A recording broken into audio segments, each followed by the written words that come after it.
राजा ब्रह्मदत्त की कथा। प्राचीन समय में वाराणसी में ब्रह्मदत्त नाम का राजा था। उसने एक बार रात्रि के समय आकाश में उड़ते हुए हंसों की जोड़ी को देखा, जिसके चारों ओर बिजली के समान चमकती हुई सोने के पंखों की प्रभा छिटक रही थी। उसके चारों ओर श्वेत हंस ऐसे उड़ रहे थे जैसे अकाल में ही श्वेत मेघ खंडों से व्याप्त विद्युत पुंज हो। उस हंस युगल को देखने की राजा की लालसा ऐसी तीव्र हुई कि वह राज्य के सुखों से भी विरक्त रहने लगा। तब राजा ने मंत्रियों के साथ सम्मति करके एक सुंदर सरोवर बनवाया और अपने राज्य में समस्त प्राणियों को अभयदान दिया। कुछ समय के पश्चात वे हंस पुनः उस सरोवर पर आए और उनके विश्वस्त होने पर राजा ने उनके स्वर्ण के शरीर होने का कारण पूछा। तब वे हंस स्पष्ट वाणी में राजा से बोले, हे राजन, पहले जन्म में हम कौवे थे।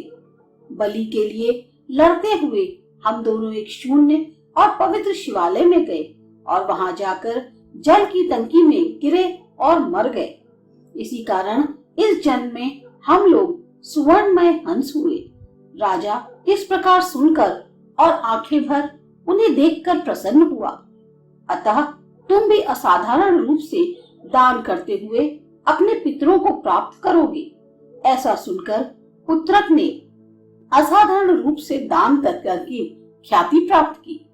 इस प्रकार पुत्रक के दान की ख्याति सुनकर वे ब्राह्मण वहां आए और पहचानने जाने पर अतुल संपत्ति और अपनी पत्नियों को प्राप्त कर सुखी हुए। यह आश्चर्य है कि अविवेक से अंध बुद्धि वाले दुष्ट आपत्तियों को आते और नष्ट होते हुए देखकर भी अपने स्वभाव को नहीं छोड़ते। कुछ समय आनंद का उपभोग करते हुए भी वे ब्राह्मण पुत्रक को मारकर उसका राज्य हड़पने की इच्छा से उसे विंध्यवासिनी के दर्शन के बहाने वहां ले गए।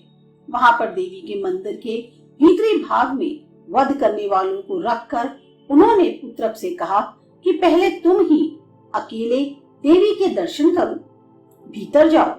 उनके विश्वास पर मंदिर के अंदर प्रवेश करते ही पुत्रक ने प्रहार के लिए उद्यत वधकों को देखकर पूछा, तुम लोग मुझे क्यों मारते हो?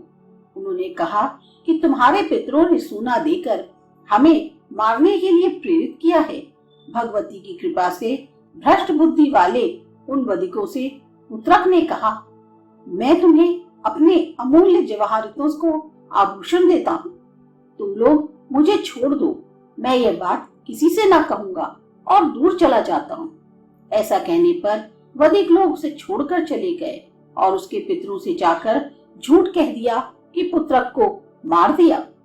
इस प्रकार पाप कर्म करके राज्य पाने की इच्छा वाले ब्राह्मण लौट कर घर आए तो उन्हें राजद्रोही समझकर पुत्रक के मंत्रियों ने मार डाला। भला कृतघ्नों का कल्याण किस प्रकार हो सकता है? इसी बीच राजा पुत्रक भी अपने संबंधियों से विरक्त होकर विंध्याचल के गहन वन में चला गया। वन में घूमते हुए उसने दो असुर युवकों को बाहुयुद्ध के लिए तैयार खड़ा देखा और उनसे पूछा कि तुम दोनों कौन हो? वे कहने लगे, हम दोनों मयासुर के लड़के हैं। हमारे पास यह पैतृक धन है, एक पात्र, एक लाठी और 2 खड़ाऊ। इस पैतृक धन के लिए हम लोगों का युद्ध हो रहा है कि जो बलवान हो वह इसे प्राप्त करे। उनकी इन बातों को सुनकर पुत्रक ने हंसकर कहा, पुरुष के लिए यह कितना धन है जिसके लिए तुम लोग युद्ध कर रहे हो? तब वे दोनों बोले, इस खड़ाऊ को पहनने से मनुष्य आकाशचारी हो जाता है। छड़ी से जो कुछ भी लिखा जाता है वह सत्य होता है और इस पात्र में जिस भोजन का ध्यान करे वही भोजन रखा हुआ मिलता है। यह सुनकर पुत्रक ने कहा, इन वस्तुओं के लिए युद्ध की शर्त उचित नहीं है। दौड़ने में जो अधिक बलवान हो वही इन्हें ले ले, यही ठीक है। ऐसा कहकर वे दोनों मूर्ख असुर पुत्र दौड़ पड़े और पुत्रक उस छड़ी एवं पात्र को लेकर खड़ाऊ पहनकर आकाश में उड़ गया और वे दोनों मूर्ख बन गए। खड़ाऊ के प्रभाव से क्षण भर में ही लंबी यात्रा करके पुत्रक ने आकर्षिका नाम की सुंदर नगरी देखी और आकाश से उतर गया। उतरकर उसने सोचा, वेश्याएं ठगने में लगी रहती हैं। ब्राह्मण मेरे पितरों के समान विश्वासघाती और लोभी हैं। बनिए धन के लोभी होते ही हैं, अतः मैं किसके घर पर निवास करूं? ऐसा सोचते सोचते राजा ने एक एकांत, पुराने और टूटे फूटे मकान तथा उसके भीतर जाकर एक वृद्धा स्त्री को देखा।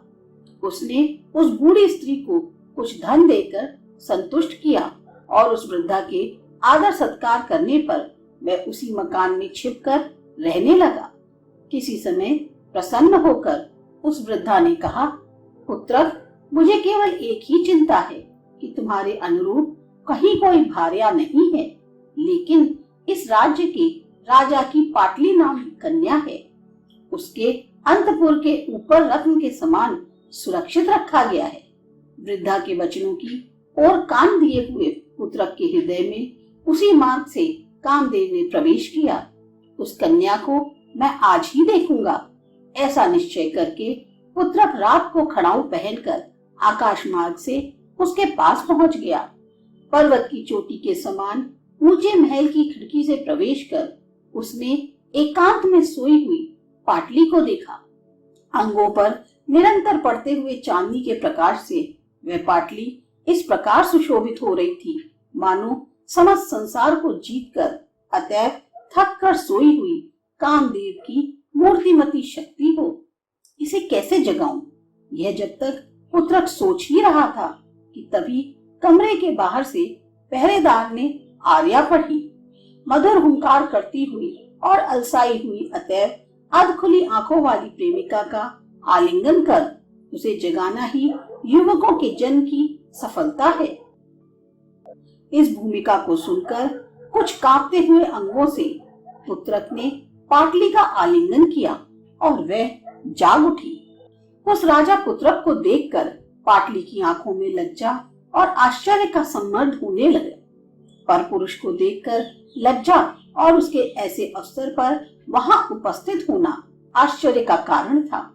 इसके अनंतर वार्तालाप और गंधर्व विवाह हो जाने पर दोनों में परस्पर प्रीति बढ़ने लगी, किंतु रात नहीं बढ़ी, अर्थात रात समाप्त हो गई।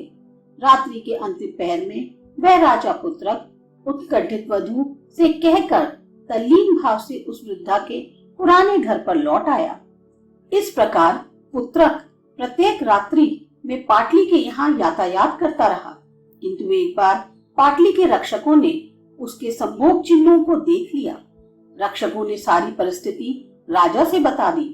राजा ने पाटली के भवन में रात्रि को देखने के लिए एक स्त्री जासूस को नियुक्त कर दिया।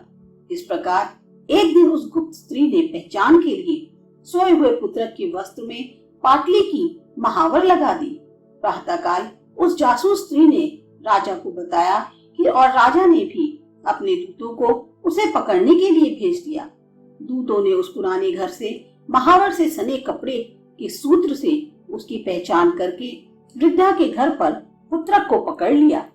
दूत पुत्रक को पकड़कर उसे राजा के पास ले आए, किंतु पुत्रक ने जब राजा को क्रुद्ध होते हुए देखा तब खड़ाऊ के प्रभाव से वह आकाश मार्ग से पाटली के घर में पहुंच गया। उसने पाटली से कहा, हम लोग पकड़े गए, तुम उठो, खड़ाऊ के प्रभाव से निकल भागते हैं। ऐसा कहकर और पाटली को गोद में उठाकर पुत्रक आकाश मार्ग से निकल गया। तदनंतर गंगा तट के समीप आकाश मार्ग से उतरकर पुत्रक ने थकी हुई पाटली को उस पात्र के प्रभाव से मिलने वाले विविध भोजन से प्रसन्न किया। पाटली ने पुत्रक के प्रभाव को देखकर प्रार्थना की और उसके प्रार्थना अनुसार पुत्रक ने उस छड़ी से चतुर्गिनी सेना सहित जमीन पर एक नगर का नक्शा बनाया। छड़ी से लिखे गए और सचमुच बने हुए उस प्रभावशाली नगर में वह पुत्रक राजा बनकर बैठा और अपने प्रभाव से ससुर को वश में करके समुद्र पर्यंत पृथ्वी का शासक बन गया। इस प्रकार यह दिव्य नगर पूर्ववासियों सहित माया से रचा गया, जो पाटलिपुत्र नाम से लक्ष्मी और सरस्वती का क्षेत्र हुआ। वररुचि ने कहा, हे कांडभूते, इस प्रकार उपाध्याय वर्ष के मुख से यह अपूर्व और विचित्र कथा सुनकर हम सब आश्चर्य से आनंदित हुए।